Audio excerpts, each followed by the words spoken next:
चलें अगला समाचार डिस्कस करते हैं। इस न्यूज में हमको इंडस वाटर ट्रीटी के बारे में बात करनी है।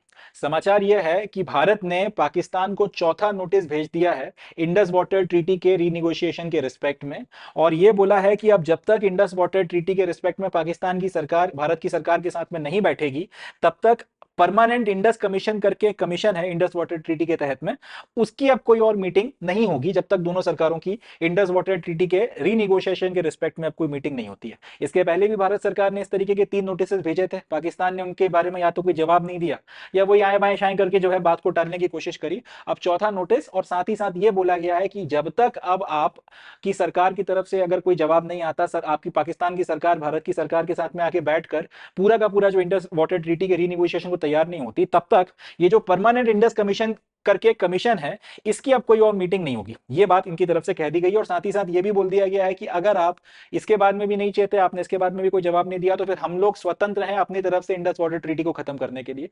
तो अब यहां से जो है मसला काफी गर्मा गया है। पहले तो ये देखते हैं कि परमानेंट इंडस कमीशन क्या होती है, फिर बात करते हैं आगे। PIC or Permanent Indus Commission was formed after signing of Indus Water Treaty to manage sharing of 6 Himalayan rivers between India and Pakistan. Commissioners of both the countries are mandated to meet every year and sometimes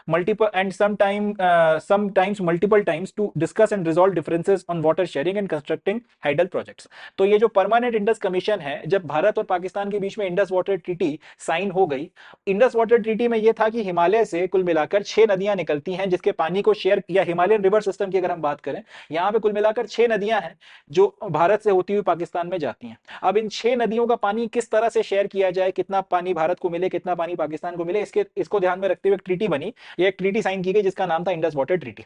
अब इस Indus water treaty में day to day आपको अगर कोई water sharing को लेकर कोई मुद्दा आता है, कोई इशू क्रिएट होता है, कोई डिस्प्यूट जनरेट होता है, तो उसको सॉल्व करने के लिए कमीशन बनाया गया था इसी ट्रीटी के तहत में, जिसका नाम है परमानेंट इंडस वाटर कमीशन। अभी जो परमानेंट इंडस वाटर कमीशन या फिर PIC है, इसका नियम है कि इसको साल में कम से कम एक मीटिंग करनी ही पड़ेगी। भारत के वाले भी जो लोग हैं जो PIC में हैं वो, और जो पाकिस्तान की तरफ के लोग हैं परमानेंट इंडस कमीशन में, सब लोग मिलेंगे और कम से कम इनको मिनिमम साल में एक मीटिंग करना पड़ेगी। कई बार ये होता है कि कोई विवाद की स्थिति बन जाती है, कोई पानी की शेयरिंग को लेकर कुछ इशू क्रिएट हो जाते हैं, उनके ऑब्जेक्शंस हैं, हमारे ऑब्जेक्शंस हैं, तो इसके चलते कई बार साल में एक से ज्यादा मीटिंग करना पड़ती है, कई बार मीटअप करना पड़ता है ताकि मसलों को सुलझाया जा सके।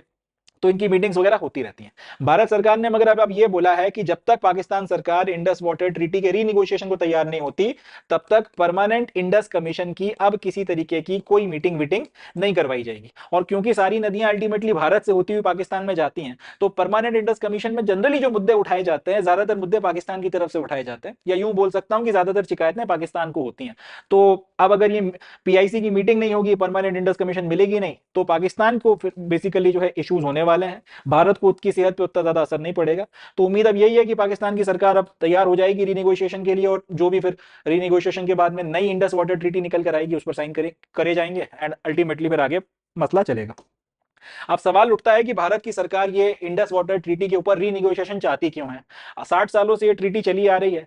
60 साल पहले डिसाइड हो गया था कि 6 नदियां हैं, 3 का पानी हम इस्तेमाल करेंगे, 3 का पानी पाकिस्तान इस्तेमाल करेगा, एंड वो ट्रीटी इतनी जंग हो गई, सारी चीजें हो गई, बट इंडस वाटर ट्रीटी अपनी बनी हुई है अपनी जगह पर, और जिस तरह और लागू हो रखी है, और उसके अकॉर्डिंगली वाटर शेयर हो रहा है। तो एकदम से भारत सरकार को क्या दिक्कत आ गई कि वो इसके रीनिगोशिएशन के लिए इतना ज्यादा दबाव डाल रहे हैं। तो इसका जवाब यह है, भारत सरकार का ग्राउंड ऑफ रीनिगोशिएशन जो है, सबसे पहले इनका कहना है fundamental and unforeseen changes in circumstances that require a reassessment of obligation under the various articles of treaty।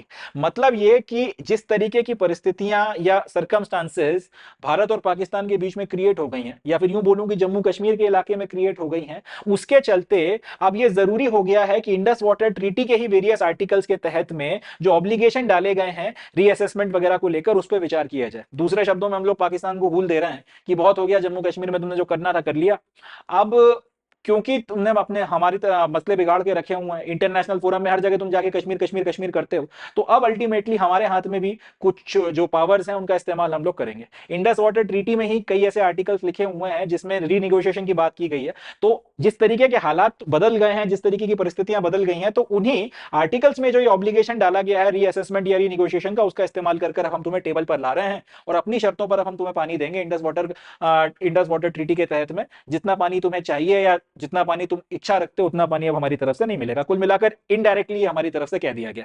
अब इसके अलावा और जो इंपॉर्टेंट पॉइंट्स हैं, एक तो हमने ये बोला है कि हमारे डेमोग्राफिक्स बदल गए हैं। 1960 में जब ये ट्रीटी साइन हुई थी, तब जितनी पॉपुलेशन थी और आज जितनी पॉपुलेशन है, इसमें जमीन आसमान का अंतर है। तब की जो पॉपुलेशन थी उसके लिए हमें शायद उतने पानी की आवश्यकता ना हो। अब जो पॉपुलेशन है इसको सस्टेन करने के लिए हमें काफी ज्यादा मात्रा में पानी चाहिए, तो भैया रिगोशिएशन करना पड़ेगा, इसके बिना काम नहीं चलेगा। वाटर शेयरिंग को लेकर अब फिर से आपने बात करनी पड़ेगी। दूसरा इनका कहना है कि इन्वायरमेंटल इश्यूज हैं, 60 सालों में 65 सालों में इतना वहां का जो डेमोग्राफी वगैरह के चलते पेड़ भी कटे हैं, लोगों को बसाया भी गया है, और आपका ये फॉरेस्ट वगैरह का एरिया भी कम हुआ है, तो इसके चलते पर्यावरण में भी काफी बदलाव आया है। जो अमाउंट ऑफ वाटर फ्लो कर रहा है उसमें भी काफी कमी आई है, इसके चलते भी रिनिगोशिएशन इंपॉर्टेंट हो जाता है। तीसरा इनका कहना है कि भारत ने अपनी तरफ से ये कमिटमेंट दिया है कि भाई हम जितना हो सकेगा अपना एमिशन कम करेंगे।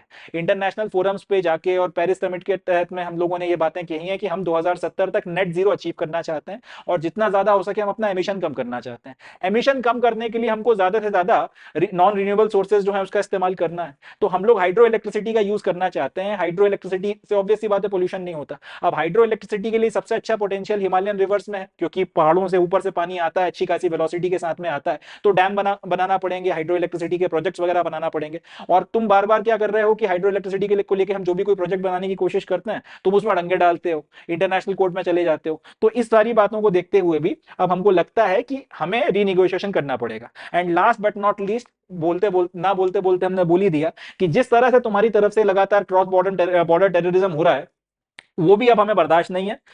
तुम अगर ये नहीं हो सकता कि अब तुम लगातार टेररिज्म भी करवाते रहो और हम लोगों से पानी भी लेते रहो। ये सब तो सरकार ने खैर काफी बार भी बोला है कि पानी और खून साथ साथ नहीं बह सकते, तो अब टेररिज्म करोगे तो भैया पानी नहीं मिलेगा। कुल मिला के सीधी सीधी सी बात ही है। तो इन सारी बातों को उठाकर अब रीनिगोशिएशन के लिए बोला जा रहा है। और जैसा कि होता है पाकिस्तानी मीडिया, क्योंकि मैं फॉलो करता हूं, तो उन लोगों ने फिर वही रोना गाना शुरू कर दिया है कि भारत ने हमारे साथ क्या कर दिया है, तो अब ये वो इस तरीके की बातें हो रही हैं।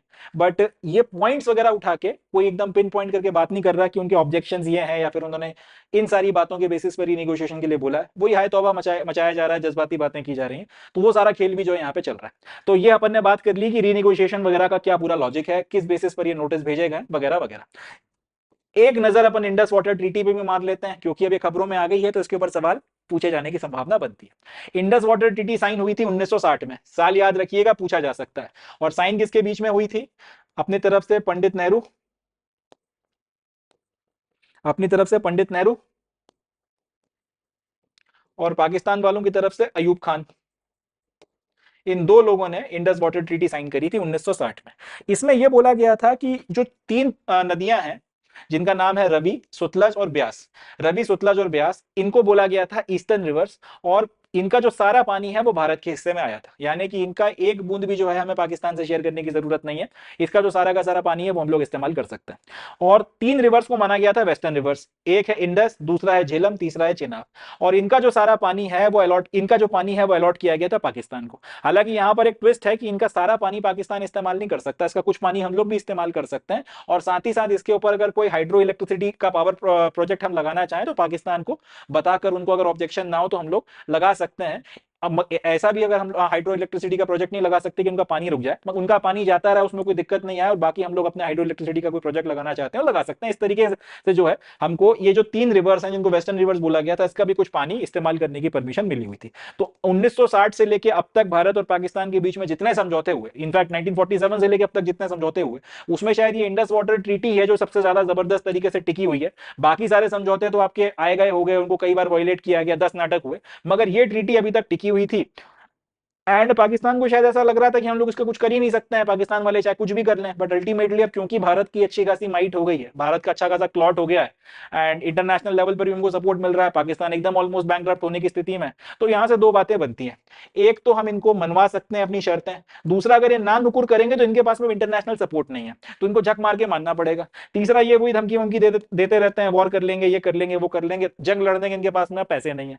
तो परिस्थितियां जो है हमारे फेवर में है, और इसलिए इसको रीनिगोशिएट किया जा रहा है, और इसकी मदद से कहीं ना कहीं इनके स्क्रू टाइट किए जा रहे हैं कि भाई तुम कश्मीर कश्मीर करते रहते हो, पानी तक नहीं मिलेगा पीने के लिए, हम तुम्हें तरसा देंगे पानी के लिए। जो अगर ढंग से पानी हमने रोक लिया यहाँ पे या कम कर दिया, तो पंजाब में, सिंध में फिर बहुत हाहाकार मच जाएगा, आपकी पूरे एग्रीकल्चर की पहली स्थिति खराब है और बर्बाद हो जाएगी। ये सारी बातें कहीं ना कहीं डायरेक्टली इनडायरेक्टली इनको समझ में आ रही हैं।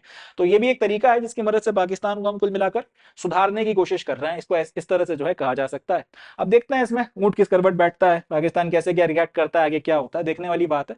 बट एक बात क्लियर है कि यहाँ पे कहीं ना कहीं अपना पलड़ा भारी है, और इसका असर जो है अपने फेवर में जाएगा। रीनिगोशिएशन जो भी हो, भारत अपनी शर्तें मनवाने में पाकिस्तान से यहाँ पे कामयाब होगा, दैट इज फॉर श्योर।